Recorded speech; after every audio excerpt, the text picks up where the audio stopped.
Hi everyone, this is Ricky Whitaker, and I'm going to be reading of chapter 11 today with you with regard to Joshua. What happens within chapter 11, you get diverse kings overcome at the waters of Merom.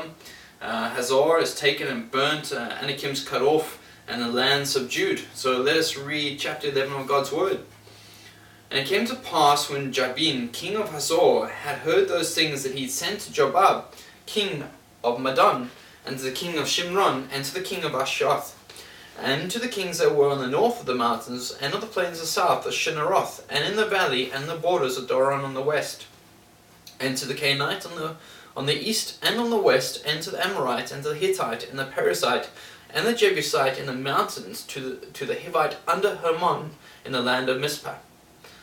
And they went out, they and all their hosts, with them much people, even as the sand that is upon the sea shore in multitude, with horses and chariots very many.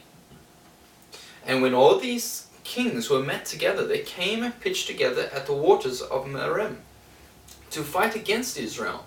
And the Lord said unto Joshua, Be not afraid, because of them, for tomorrow about this time I will deliver them, all slain before Israel. Thou shalt hoe their horses, and burn their chariots with fire. So Joshua came, and all the people of war with him, against them by the waters of Merom, suddenly, and they fell upon them. And the Lord delivered them into the hand of Israel, who smote them, and chased them unto great Sidon, and unto Misrephoim, and unto the valley of Mizpah eastward.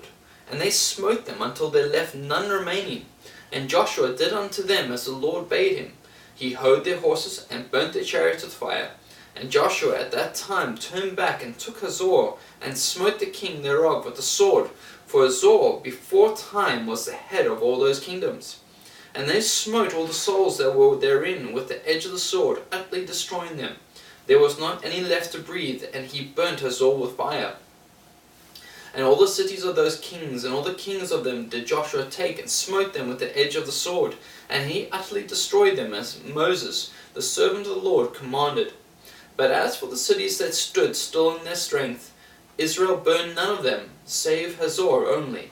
That did Joshua burn. And all the spoil of these cities and the cattle of the children of Israel took for a prey unto themselves, but every man they smote with the edge of the sword, until they had destroyed them, neither left there any to breathe. As the Lord commanded Moses his servant, so did Moses command Joshua, and so did Joshua. He left nothing undone of all that the Lord commanded Moses. So Joshua took all that the land, the hills, and all the south country, and all the land of Goshen, and the valley, and the plain of the mountain of Israel, and the valley of the same, even from the Mount Halak, and that goeth up to Seir, even unto Balchad, in the valley of Lebanon, under Mount Hermon, and all their kings. And he took and smote them, and slew them. Joshua made war a long time with all those kings. There was not a city that made peace with the children of Israel, save the Hivites, the inhabitants of Gibeon. All other they took in battle. For it was of the Lord to harden their hearts, that they should come against Israel in the battle, and he might destroy them utterly, and that they might have no favor, but that he might destroy them as the Lord commanded Moses.